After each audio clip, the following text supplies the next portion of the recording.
बनाते समय भी नाम भजो और खाते समय भी नाम भजो। आहार शुद्ध हो, सत्व शुद्ध। कोई माने या नहीं माने मारे,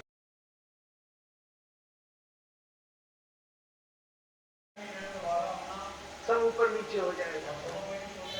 और जब शरीर ऊपर नीचे होगा तो मन ऊपर नीचे होगा, मन ऊपर नीचे होगा तो विचार ऊपर नीचे होंगे, विचार ऊपर नीचे होंगे तो कर्म ऊपर नीचे होगा, कर्म ऊपर नीचे होगा तो प्रारब्ध ऊपर नीचे होगा, प्रारब्ध ऊपर नीचे होगा तो जीवन ऊपर नीचे होगा। पहला निर्देश किया आहार शुद्ध, ईमानदारी से प्राप्त किया हुआ धन। मुझे इतना अच्छा लग रहा, मैं बोल यहां रहा हूं और ताली मार रहा हूं।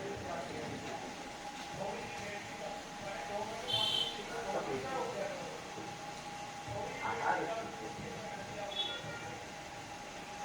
ईमानदारी से प्राप्त किया हुआ धन हो, अच्छे मन से बना हो, अच्छे मन से। ये तो आप सबने भी देखा होगा, केवल अब से 2 जनरेशन पहले दादी परदादी रसोई में घुसने नहीं देती, सीमा मान लेती थी। बाद पति भी नहीं घुस सकता, वो एक सर्वश्रेष्ठ मर्यादा का स्वरूप है। पहली बात ईमानदारी से प्राप्त किया हो, दूसरी बात सात्विक हो, बनाने समय मन भी सात्विक हो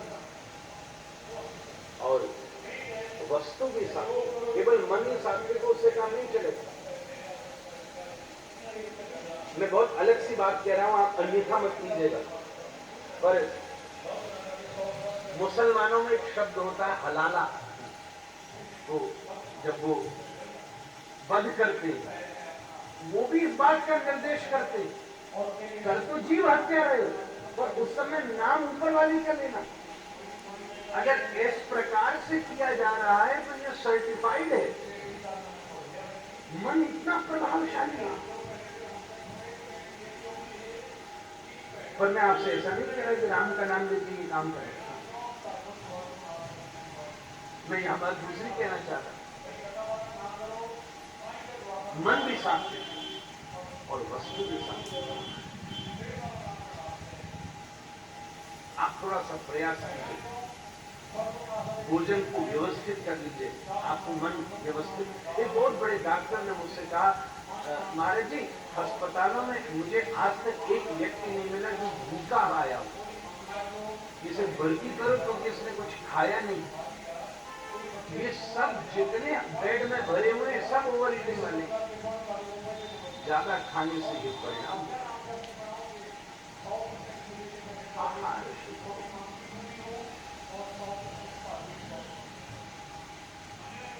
उसकी एक व्यवस्था है जो हमें धीरे धीरे, अगर उसका विज्ञान पता चल जाए तो उसका आनंद ही दूसरा है। दादर मंडी में चूल्हे के ऊपर जब टोकना लगता है, हमारे यहाँ कुकर में दाल नहीं बनती, टोकना में दाल बनती है। टोकना नीचे से बड़ा होता है, ऊपर से छोटा होता है। और माता जब उसमें छोंक लगती है, अभी जनवरी में सेवा आएगी तब अवसर लगा तो आपको दिखाऊंगा। छोंक को कटोरी के ऊपर सामग्री रखी जाती है और नीचे की भाव से वो घी गर्म हो जाता है, उसमें सब मसाले होते हैं, और जब वो छोंक की कटोरी टोकना की दाल में डाली जाती है तब उसकी लौ छत का स्पर्श करती है। क्या अद्भुत उसका, आप सबने जो आके रहते हैं उनको मालूम है। सात्विक पद्धति से बनी पहली चीज आहार शुद्ध, सतम विहाय भोक्तव्यम। दूसरी बात कही सहस्रम स्नानमाचरेत्। 100 जरूरी काम छोड़कर हम जरा भोजन को व्यवस्थित करें तो 1000 जरूरी काम छोड़कर स्नानमाचरेत्, स्नान करें। बहुत सारे लोग नहाते ही नहीं, खास संडे तो इसलिए रखते हैं कि आज तो नहाएंगे नहीं। आज तो छुट्टी है भाई, नहीं नहाने का मतलब छुट्टी होता है। आज लेट उठेंगे क्योंकि संडे है, जिसका नाम ही संडे है उस दिन ही तुमने सन का दर्शन नहीं किया तो क्या बात का डे। सहस्त्रम स्नान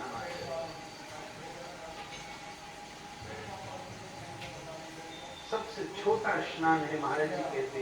मैं उन्हीं के बाद आज कह रहा हूं, अपना कहने का कोई मन नहीं। भोग ये भी भोग पाओ। अगर भोजन भोग लगता है ठाकुर जी को तो कथा भी गुरु की भोग लगी होती है, और जो गुरु की भोग लगी कथा होती है उसका आनंद होता है, उसमें कहने वाले का भी स्मरण होता है और गुरु का भी स्मरण होता है। आप एक बात जो मर्जी कह लो, आप जिसकी बात बोलोगे बोलते समय उसका स्मरण हो।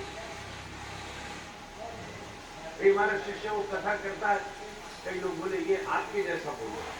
हमने बोला हमारे जैसा बोलने से क्या फायदा। बोले महाराज जी आपके जैसा बोलता हूं तो आपका स्मरण बना देता है। जिसका पद बोले उसका स्मरण, जिसका ले। अगर किसी ने कोई भजन, अगर लता मंगेशकर ने कोई गाना गाया है, उस गाने को गाते समय वो स्मरण में आएगी आएगी।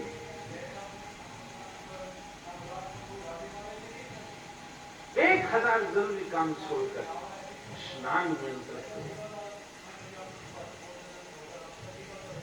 सबसे छोटा स्नान है, पिताजी कहते बाथरूम का स्नान। वो शरीर शुद्ध करता है। हालांकि स्नान करने के लिए मर्यादा, पूरा सनातन धर्म केवल पुण्य और स्वर्ग नहीं सिखाता, जीवन की शैली सिखाता। गीता प्रेस गोरखपुर ने एक पुस्तक छापी थी, नित्य कर्म पूजा प्रकाश। आप अगर नित्य कर्म की उस पुस्तक को पढ़िए तो शौचाचार की विधि का भी वर्णन है, स्नान की मर्यादा का भी वर्णन है। अगर स्नान करना हो तो सबसे पहले चरण भीगने चाहिए। विज्ञान की और मेडिकल साइंस की दृष्टि से आपके पैर का अंगूठा आपकी छाती से सबसे दूर है, इसलिए पूरे शरीर में सबसे ठंडा रक्त आपके पैर के अंगूठे में होता है। अगर किसी भी धातु का तापमान शरीर से निश्चित करना हो तो सबसे पहले चरणों पर ही डाला जाता है। और मेरी तो एक विधा है स्नान करने, सबसे पहले चरणों में जल डालता हूं तो नारायण का स्मरण करता हूं। दूसरी विधा है, दूसरा हाथ भीगने चाहिए, और जब हाथ भीगे तब पितामह ब्रह्मा का स्मरण करना चाहिए। और तीसरा चरण है, तीसरे क्रम में खोपड़ी के ऊपर पानी गिरना चाहिए, और जब खोपड़ी पर पानी गिरे तो भगवान शंकर का स्मरण करना। ऐसा विचार करते ही वो बाथरूम का स्नान भी गंगा का स्नान है। गंगा नारायण के चरण से पैदा होती है, ब्रह्मा जी के कमंडलू में आती है और दूध बावन शंकर की जटाओं में रहती है।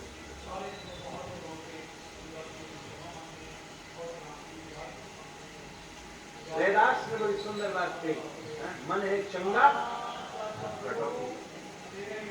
नाचते समय अगर मन चंगा हो गया तो वहां गंगा का प्रवाह प्रकट हो गया।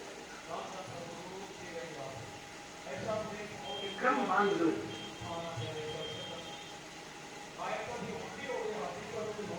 अब आपको भी मैं अपनी पर्सनल बात बता रहा हूँ, पर कोई अपने घर में अपने सब रहते, कुछ और भी आए सब घर के सबसे नहीं। मैं तो स्नान करता हूँ तो शिक्षाष्टक का पाठ करता हूँ, जितने शिक्षाष्टक करता हूँ। चेतो दर्पणमार्जनम भव महादावाग्निर्वापणम श्रेय कैरवचन्विता वितरणम विद्यावधू जीवन। होती करना तो स्नान भी।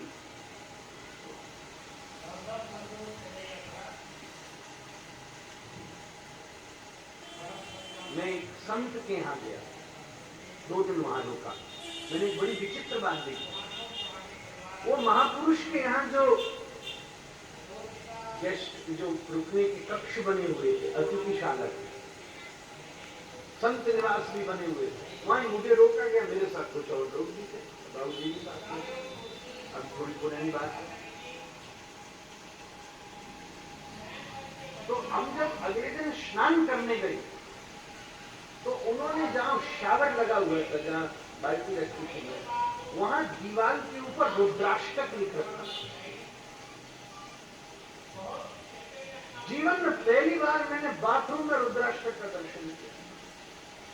गोस्वामी तुलसीदास जी द्वारा रचित रुद्राष्टक वहां लिखा हुआ, और उसके ऊपर नीचे लिखा था, कृपया स्नान करते समय इसका पाठ करें। मुझे बड़ा आनंद आया। 3 दिन मैंने रोज रुद्राष्टक का पाठ करके स्नान किया।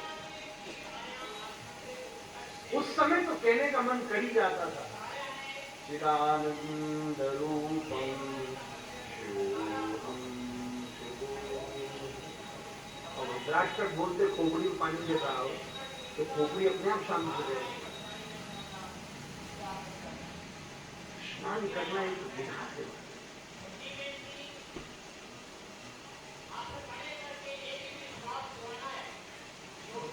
तो हम नदी में जब प्रवेश करते हैं तो सबसे पहले चरणों से ही प्रवेश करें। अब आजकल तो खोपड़ी से चल जाता है, पहले सिर के ऊपर ही पानी देता, पांव पे सबसे बाद में पहुंचता है। बाथरूम का स्नान शरीर को पवित्र करता है। पिताजी कहते दूसरा स्नान है पुण्य नदियों का स्नान। गंगा, यमुना, कावेरी, गोमती, व्यास, नर्मदा, चिनार, झेलम, रावी, कृष्णा, अलकनंदा, मंदाकिनी, सतलुज, इन नदियों का स्नान। बाथरूम का स्नान शरीर पवित्र करता है, नदियों का स्नान प्रारब्ध पवित्र करता है, भाग्य पवित्र करता है। पिताजी कहते तीसरा स्नान है सत्संग का स्नान, शुभ विचार का, सुभाषित का स्नान। बाथरूम का शावर शरीर शुद्ध करता है, नदी का जल भाग्य शुद्ध करता है, और सत्संग का जल विचार पवित्र करता है। 1000 जरूरी काम छोड़कर दैनिक रूप से व्यक्ति को इन तीनों स्नानों को करना चाहिए। सत्संग में ऐसे मत बैठिए जैसे सुनने बैठे हो, ऐसे बैठिए नहाने बैठे हो। सदगुरु के मुख से शुभ विचार की वर्षा हो रही है। पिबंतम, सुखदेव जी के सामने परीक्षित कहता है, मैं सुन नहीं रहा गुरुदेव, नहा रहा हूं। पिबंतम त्वं मुखाम्भोजत्सुतम हरिकथामृतम्। 100 जरूरी काम छोड़कर,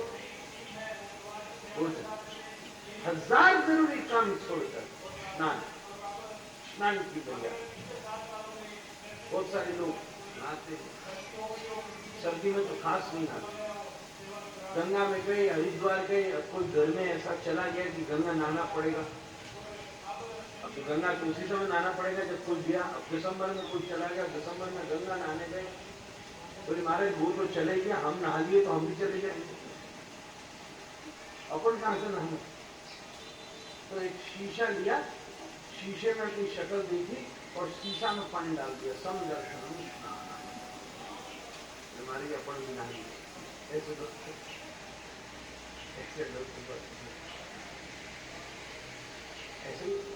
कई बार ठंडे ठंडे पानी में किसी को हाथ पकड़ के उतार दिया, वो इतना घबरा गया, नहाने वाले आदमी का कोई में एक और में चला जाए।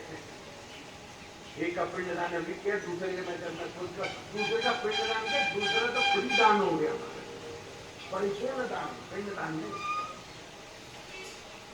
सतम विहाय भोक्तव्यम सहस्रम स्नान मात्र। तीसरी बात कही, लक्ष्यम विहाय दातव्यम। तो 5 मिनट में विश्राम करूंगा। लक्ष्यम विहाय दातव्यम, 1,00,000 जरूरी काम छोड़कर, 100 जरूरी काम छोड़कर भोजन, 1000 जरूरी काम छोड़कर स्नान, 1,00,000 जरूरी काम छोड़कर। यह शब्द का प्रयोग हुआ लक्ष्यम विहाय दातव्यम, कुछ देना, कोई सेवा, ऐसी व्यवस्था जिसमें अपना कोई बेनिफिट नहीं हो। शब्द का प्रयोग हुआ दान। दान का मतलब पैसा देना नहीं होता, ये 2 अलग चीजें हैं। इसके साथ भी दो शब्द जुड़े, दान और दक्षिणा। दक्षिणा अलग व्यवस्था है साथी। किसी ब्राह्मण ने आपके लिए पूजा करी, आपने उसका पारिश्रमिक उसे दिया, ये दक्षिणा है। दान बिल्कुल भिन्न व्यवस्था है। अब आप जिस वस्तु का प्रयोग नहीं कर सकते उसको दान दें। दान करना स्वभाव होता है, दान करना नियम नहीं होता, दान करना आवश्यकता नहीं होती। बहुत सारे लोग दान तो करते हैं, क्योंकि ज्योतिषी जी ने कहा है कि 6 कंबल बांट दो, इसका मतलब दान नहीं। हजार आदमी को भंडारा लगा है, क्योंकि शनि देव इस समय पेड़ चल रहे हैं, इसका मतलब दान नहीं। दान करना उपाय नहीं है। हाँ, वो उससे वो काम बन सकता है, पर दान उससे बड़ा शब्द है।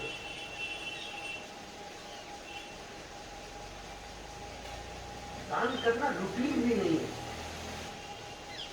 दान करना स्वभाव है। महाभारत के युद्ध में कर्ण को तीर लग चुके थे। अर्जुन बड़ा खुश हो रहा था, भगवान देखिए यही मेरा प्रतिद्वंदी था, आज समाप्त हो।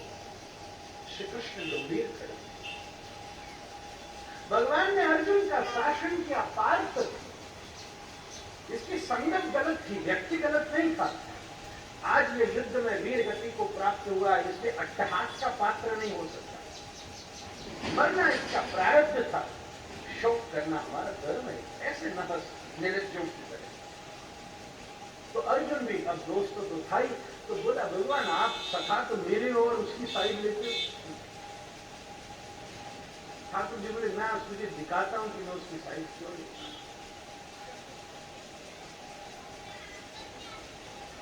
कर्ण भूमि पर पड़ा था, वमन कर रहा था, रक्त का खान पलट चुकी थी, प्राण जाने वाले थे। उसी समय ब्राह्मण सामने से आए, कर्ण को देखकर गाल बजाता राम राम राम राम करता निकल। कर्ण ने इशारे से रोका, ऐसा तुमने क्यों किया? जरा भैया जरा क्या हुआ, क्या बात है? बोले ना छोड़ो छोड़ो कोई बात नहीं, मेरी प्रार्थना है, आप आए हो मेरे द्वार अतिथि की तरह, आप बताइए ऐसे नहीं काम चले, ऐसा मत करिए। इस समय आप जैसा कोई आया मैं कैसे चूक जाऊं? बोले मेरा गुरुकुल है, उस गुरुकुल में कुछ विद्यार्थी रहते हैं जिनको मैं वेद पढ़ाता हूं। भिक्षा लेना मेरा स्वभाव नहीं है, पर इस समय अकाल की वजह से बड़ी अव्यवस्था हो पड़ी है। मैंने सुना था कि कर्ण बहुत बड़ा दानवीर है, कुछ सहायता करेगा, पर इस समय तो शायद तुझे भी सहायता की जरूरत है, इसकी क्षमा करियो मैं चलता हूं। रोका नहीं, ऐसा नहीं। जिस वस्तु को मैंने जीवन भर संभाल के रखा, उसको मैं मृत्यु के समय कैसे छोड़, इस समय अंतिम समय कैसे छोड़? बोले एक काम कर, बोले एक सामने एक पत्थर रखा, उसको लेकर मेरे 2 दांत सोने के, इस दांतों को उस पत्थरों से तोड़ ले और लेकर। ब्राह्मण ने कहा भाई ऐसा नहीं, ये मुझसे नहीं होगा, तू पहले से ही मर रहा है और फिर मैं ये करूं, ये मुझसे नहीं। कर्ण रोने लगा, बोले ऐसा आज तक मैंने इस स्वभाव को नहीं छोड़ा, ये मेरा स्वभाव है। किसी समय इंद्र भी आए थे मुझसे मांगने, तो मैंने अपना कवच कुंडल उतार के दे दिया, मुझे मालूम था उसका परिणाम वो होगा जो आज मेरे साथ हो रहा है, फिर भी मैंने नहीं छोड़ा, तो आज कैसे छोड़? अच्छा तू मुझे नहीं दे सकता तो 2 क्षण ठहर। पलटा छाती की तरफ, अपने कोहनी के बल सरकता हुआ, रेंगता हुआ आगे बढ़ा, शरीर से वक्त की धाराएं बहती थी। जा पहुंचा उस कोने में पड़ी हुए पत्थर के पास, उसने अपनी आंखों को बंद किया, भगवान श्री कृष्ण का स्मरण किया और अपने सिर को ऊपर उठा के उस पत्थर के ऊपर मारने वाला था, जिससे वो दो दांत टूट जाते और उसे हाथ में ले लेता। पर जैसे कर्ण ने सिर उठाकर पत्थर पर मारने का प्रयास किया ही तो कुछ कोमल एहसास हुआ। उसने आंख खोल के देखा तो पत्थर के ऊपर श्री कृष्ण हाथ लगाए बैठे।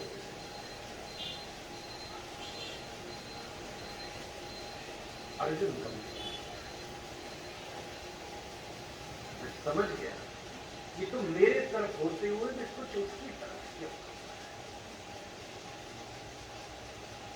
दान करना स्वभाव है। जो देना, जो जो जो दान करता है गणित नहीं करता, ये उसका पहला नियम। गणित करके हिसाब होता है, गणित करके दान नहीं होता।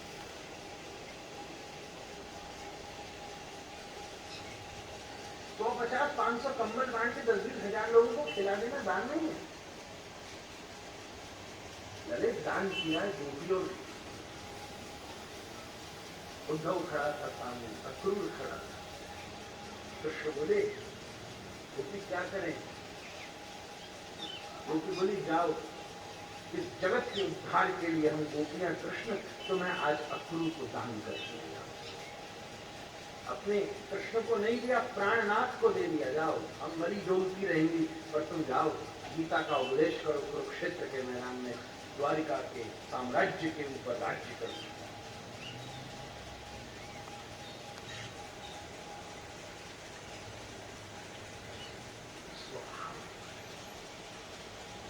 दान वस्तु का नहीं है। महाराज जी कहते सदगुरु के चरणों में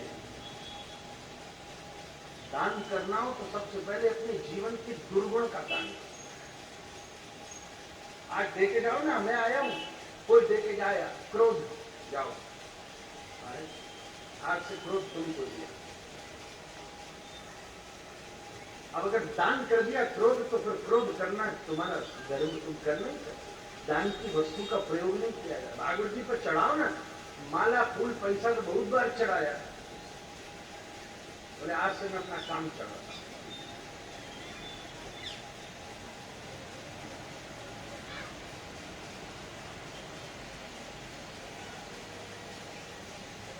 और उसका नियम है, मनुस्मृति ने कहा अदत्तदानश्च भवेत् दरिद्रो दरिद्र भावेन करोति पापम पापम प्रभावात् नरकं प्रयाति पुनर्दरिद्री पुनरेव पापी। दान भी अगर अदत्त को दे दिया, ठाकुर जी जिसको देना नहीं चाहिए था उसको दे दिया, अदत्त मतलब वो अदत्त था, वो देने लायक नहीं था, तो मनुस्मृति कहती है वो दान का परिणाम भी तुम्हें दरिद्र बना देगा। अदत्त को देना दरिद्रता देता है।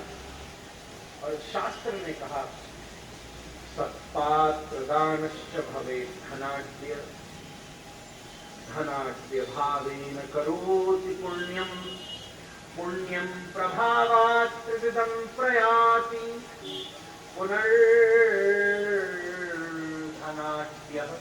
पुनरेव दान। सदपात्र को दी हुई वस्तु तुम्हें धनाढ्य बनाए। धनाढ्य होने से तुम और सेवा करोगे, और सेवा करोगे तो तीनों लोग के स्वामी हो। पुनर्धनाढ्य पुनरेव।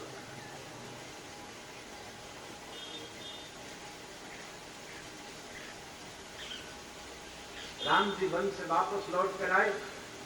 भरत बोले आपको गादी लेनी पड़ेगी। बोले मुझे लेने का धर्म ही नहीं है, तुमको ही लेनी पड़ेगी, पिताजी ने तुमको दी है। बोले मैं ले ही नहीं सकता, महाराज मनु ने लिखा है बड़ा बेटा राजा बनेगा।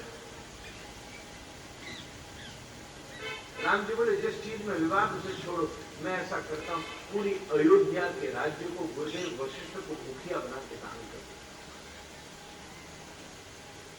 रामायण में 2 समय दान का वर्णन है। वाल्मीकि जी के नाम। एक जब राम जी वन में गए थे और दूसरा जब वन से वापस लौटे। कौशल्या मैया ने कहा सीता जी जाएंगी। राम जी बोले ठीक है, आपकी आज्ञा है तो मैं ले जाऊंगा। हालांकि पहले तो मना किया। तो वाल्मीकि जी ने क्या कमाल की बात लिखी है,